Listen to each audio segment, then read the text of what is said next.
மதுரை திருப்பரங்குன்றம் அருள்மிகு சுப்பிரமணிய சுவாமி கோவிலில் சூரசம்ஹார விழா கோலாகலம்.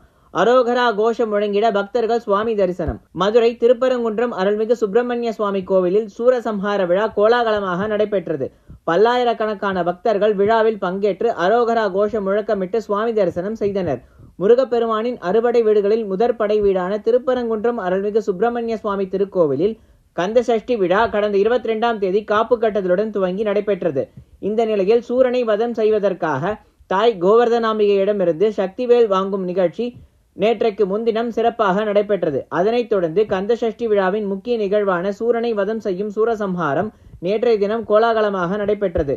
முன்னதாக சூரனை வதம் செய்வதற்காக சிறப்பு அலங்காரத்தில் மயில் வாகனத்தில் அமர்ந்து முருகப்பெருமான் காட்சியளித்ததைத் தொடர்ந்து கோவிலில் இருந்து புறப்பட்டு சன்னதி தெருவில் உள்ள சொக்கநாதர் கோவில் முன்பு எழுந்தருளினார். தொடர்ந்து ஸ்தானிக்கப்பட்ட சூரசம்ஹார லீலைகள் குறித்து பக்தர்களுக்கு எடுத்துரைத்த கதை.